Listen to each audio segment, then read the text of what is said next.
যে এই কথাগুলো যে বলা যে আসলে আনা মিনকুম, আমি তোমাদের থেকে, আমি মুসলিম, এই পরিচয়টা আমেরিকার মতো মাটিতে দেওয়া, সরাসরি ডোনাল্ড ট্রাম্পের বিরুদ্ধে দাঁড়িয়ে,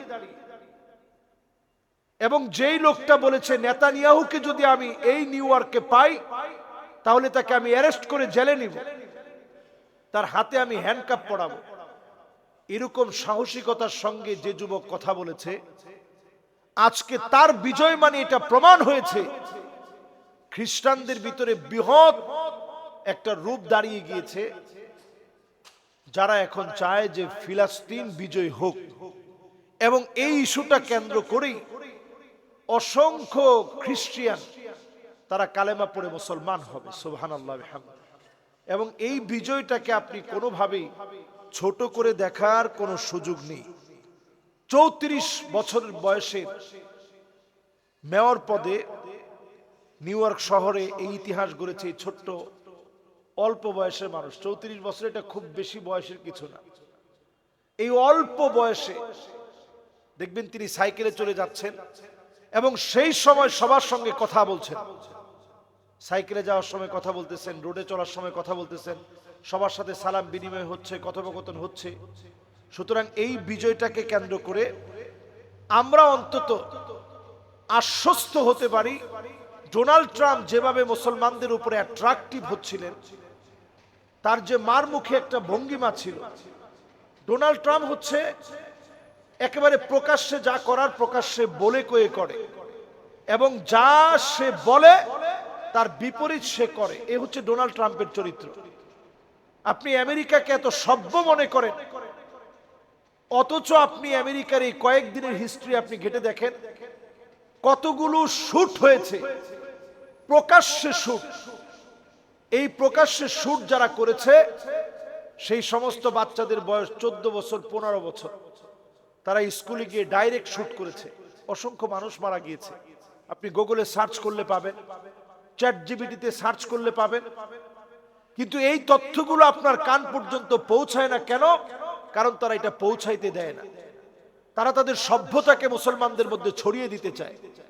জোহরান মামদানি যখন মেয়র হয়েছে, আমরা অন্তত আশ্বস্ত হতে পারি মুসলমানদের সংস্কৃতি এখন ছড়িয়ে যাবে, মুসলমানের আদর্শ ছড়িয়ে যাবে। তো যদি এই আদর্শগুলো ছড়িয়ে দিতে পারে, তাহলে অন্তত আমেরিকার জন্য এখনকার যে বিজয়, এটা ফিলিস্তিনের জন্য শক্তিশালী একটা ভূমিকা রাখবে, সুদানের জন্য ভূমিকা রাখবে। যেখানে মুসলমান নির্যাতনের শিকার হচ্ছে প্রত্যেকটা ভূখণ্ডে, এটা আগামী দিনের বিজয়ের জন্য অনেক বড় একটা মাইল ফলক হবে। আল্লাহর কাছে আমরা দোয়া করি এই বিজয়কে যেন মুসলমানদের পক্ষের বিজয় হিসেবে আল্লাহ যেন কবুল করেন। 4 নভেম্বর 2025-এ আমাদের সারা পৃথিবীতে মুসলমানদেরকে রিপ্রেজেন্ট করার জন্য জোহরান মামদানি তিনি যে বিজয়ী হলেন, নিউ ইয়র্কের তিনি যে মেয়র হলেন, এত অল্প বয়সে একজন মুসলিম যুবক হওয়ার পরেও নিজের প্রচার প্রসার সব তিনি নিজেই ঘটিয়েছেন। রাস্তায় দাঁড়িয়ে দাঁড়িয়ে তার নির্বাচনী প্রচারণা তিনি নিজেই চালিয়েছেন। এবং আপনারা জানলে অবাক হবেন যে 1 জানুয়ারি 2026 থেকে মেয়রের দায়িত্ব গ্রহণ করবেন। তো এই যে যিনি মেয়র হলেন, আমার বলতে মনে চায় যে এই যে মেয়র হওয়াটা এটা স্বাভাবিক ব্যাপার না, বরং আমরা যদি এইটাকে একটা বিজয় বলে মনে করি, বাদা আল ইসলাম গরিবান ওয়া সায়াউদু গরিবান তুবা লিল গুরাবা, ব্যতিক্রমদেরকে দিয়ে আল্লাহ রাব্বুল আলামিন আবার নেতৃত্ব দিবেন।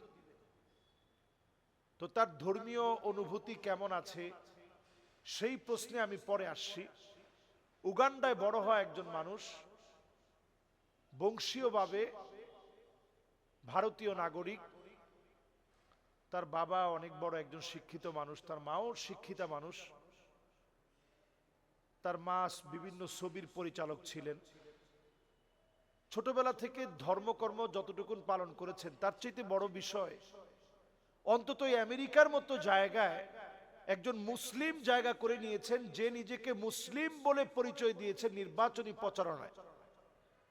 এবং সেইখানে আপনি দেখবেন বাংলাদেশের একজন নারী এই জোহরান মান্দানার পাশে সবসময় সময় দিয়েছেন, এবং এই জোহরান মান্দানির পাশে বাংলাদেশের যে নারী সময় দিয়েছেন মরহুম মীর কাসেম আলী রহমতুল্লাহ আলাই, শহীদ মীর কাসেম আলীর ভাইয়ের স্ত্রী, তিনি কিন্তু তার পাশে সবসময় সময় দিয়েছেন।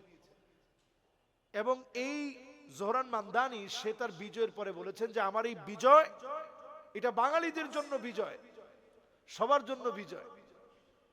এবং তার পরিচয়ে সে প্রায় সময় বলেছেন আনা মুসলিম, আনা মিনকুম, আমি তোমাদের থেকে। তো এই